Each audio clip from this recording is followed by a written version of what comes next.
నేటి వాగ్దానముగా తీసుకున్న వచనము యెషయా గ్రంథము 30వ అధ్యాయం 19వ వచనంలో ఈ విధంగా రాయబడింది. నీవిక నీ మాత్రము కన్నీళ్లు విడువవు, ఆయన నీ మొర విని నిశ్చయముగా నిన్ను కరుణించును, ఆయన నీ మాట వినగానే నీకు ఉత్తరం ఇచ్చును. Praise the Lord. నీ కన్నీరు తుడిచే దేవుడు మన కన్నీరు తుడుస్తాడని వాగ్దానం చేశాడు. నీవిక ఏమాత్రము కన్నీళ్లు విడువవు అన్నాడు. అది ఫస్ట్ పాయింట్ గుర్తుపెట్టుకోండి. నువ్వు ఏమాత్రము కన్నీళ్లు విడువవు, ఆయన నీ మొర విని నిశ్చయముగా నిన్ను కరుణించును. ఆయన మొర వింటున్నాడు, నిశ్చయంగా నిన్ను కరుణిస్తాడు. షూర్లీ, అబ్సల్యూట్లీ, డెఫినెట్లీ, ఖచ్చితముగా ప్రభువైన దేవుడు నిన్ను కరుణిస్తాడు. నీ మొర విన్నాడు కనుకనే ఇక నువ్వు కన్నీళ్లు కార్చవద్దు. ఇక దుఃఖం పడింది చాలు, ఇక ఏడ్చింది చాలు. ఇక నైనా క్రీస్తు నన్ను ఆనందించడం నేర్చుకో. లోకంలో 3 విధాలుగా ఏడుస్తారట. లోకంలోని ఏడుపులకు 3 విషయాలు కనిపిస్తాయి. ఒకటి ఐహిక విచారం. ఈ కుటుంబం ఈ యొక్క భూమి మీద ఉన్నప్పుడు అనేక మంది ఏడుపుల్లో మొదటి ఏడుపులు ఏంటంటే ఐహిక విచారం వల్ల ఏడుస్తారట. అలా ఏడవకూడదు దేవుని పిల్లలు. ఆ ఏడుపు మనలో ఉండకూడదు. ఏంటది?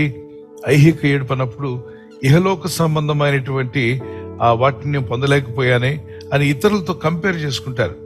కంపేర్ చేసుకుని వారిలాగా నేను లేనే, వీరిలాగా నాకు ఆస్తి లేదు, సంపద లేదు, వారికి ఉన్నట్టుగా ఉద్యోగం లేదు, వీరికి ఉన్నట్టుగా నాకు ఇల్లు లేదు, వారికి ఉన్నటువంటి విషయాలు నాకు లేవే అని చెప్పి కంపేర్ చేసుకుని ఏడుస్తూ ఉంటారు. అది వ్యర్థమైనటువంటిది. అది మిమ్మల్ని డిప్రెషన్ గురి చేస్తుంది. దానివల్ల మీరు ఆనందంగా ఉండలేరు, సంతోషంగా ఉండలేరు. పైగా మీ మనసు అంతా అశాంతిగా మారిపోతుంది, నెమ్మది లేని స్థితి వస్తుంది, డిప్రెషన్ గురవుతారు. ఎందుకని? సూర్యుడు ఎప్పటికీ చంద్రుడు కాలేడు, చంద్రుడు ఎప్పటికీ సూర్యుడు కాలేడు. కానీ సూర్యుడికి విలువ ఉందా అంటే ఉంది. చంద్రుడికి విలువ లేదా? చంద్రుడికి కూడా విలువ ఉంది.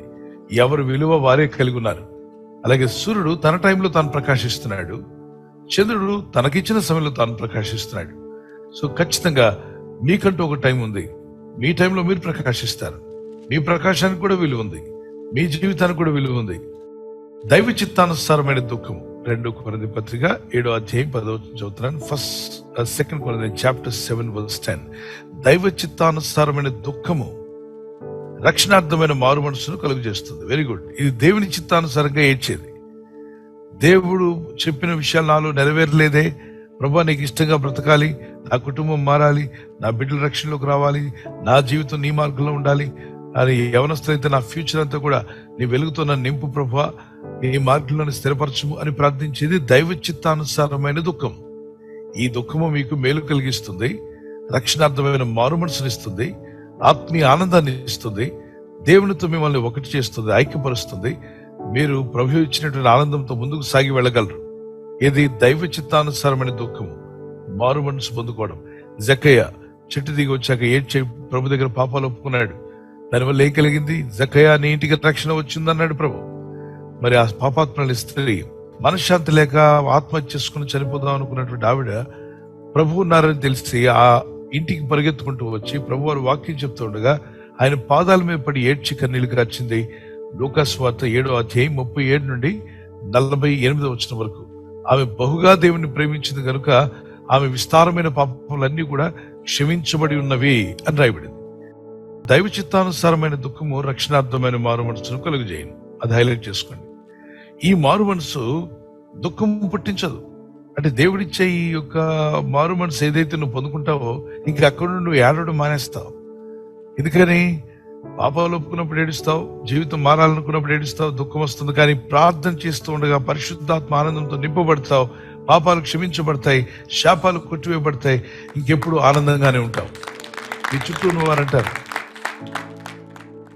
రక్షణ ఆనందమనే వస్త్రాన్ని ధరింపజేస్తాడు ప్రభు.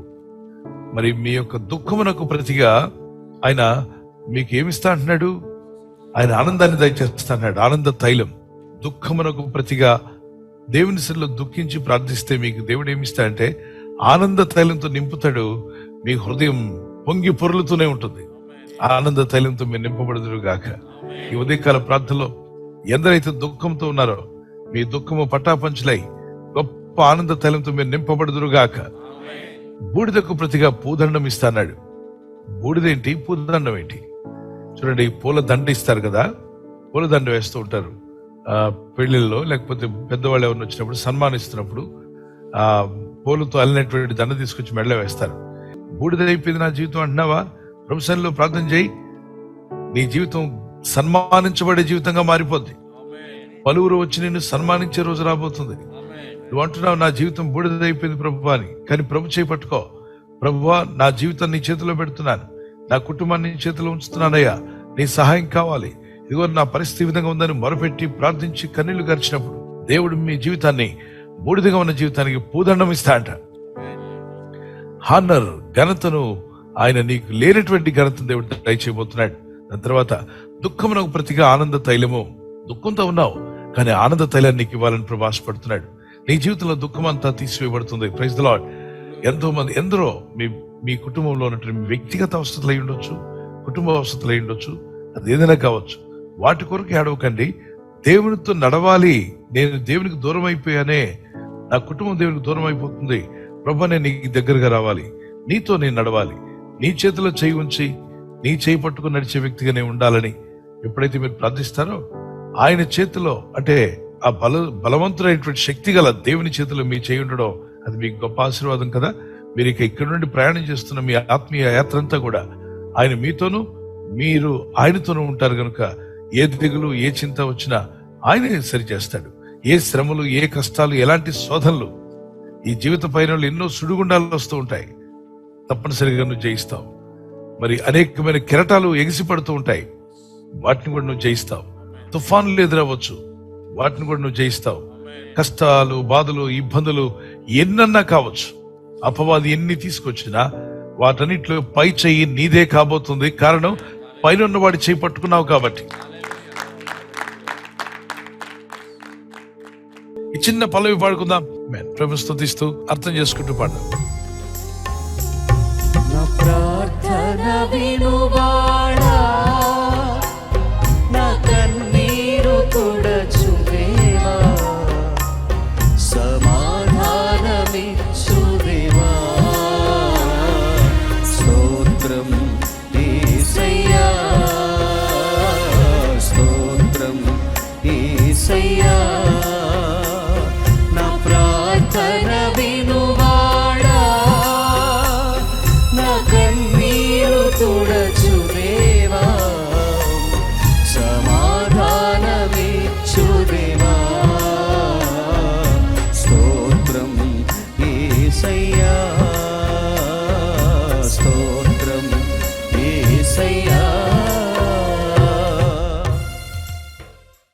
మరి ఈ రోజు దుఃఖంతో ఉన్నటువంటి నీ జీవితం, ఇక నువ్వు కన్నీళ్లు విడవనక్కర్లేదన్నాడు కదా. ఈ వాగ్దానం అద్భుతమైనటువంటి మాట మీరు కూడా ధ్యానించండి. ఇక నుండి మీరు చేసే ప్రార్థనలకు త్వరలోనే జవాబులు రాబోతున్నాయి. నమ్మండి, ప్రార్థించండి. ఇక నువ్వు కన్నీళ్లు విడిచే అవసరం లేదు. ఇక మీరు కన్నీళ్లు కాల్చాల్సిన అవసరం లేకుండా దేవుని అద్భుత ఆశ్చర్య కార్యాలు మీ జీవితంలో జరుగును గాక. ఆమేన్. ప్రార్థన చేసుకుందాం. ఇన్నాళ్ళు దుఃఖపడ్డావు, ఇక చాలు అంటున్నాడు ప్రభు. ఆయన నిన్ను ఆశీర్వదించబోతున్నాడు, దీవించబోతున్నాడు. మిమ్మల్ని బలపరిచే దేవుని హస్తం మీకు తోడుగా రాబోతుంది. Let's lift up our hands and pray. పరిశుద్ధమైన మా తండ్రి, నీ ప్రజలు ఎవరైతే ఈ వాక్య సందేశం విని ఉన్నారో నీ ప్రజలందరినీ దర్శించండి. వాళ్ళు ఉన్న దుఃఖాన్ని సంతోషంగా మారుస్తున్నాం. వేదనను మరైనా కష్ట బాధల నుండి విడిపిస్తాను వాగ్దానం చేశావు. నీ ప్రజలు కృంగిపోయిన వారిని లేవనెత్తానన్నావు ప్రభు.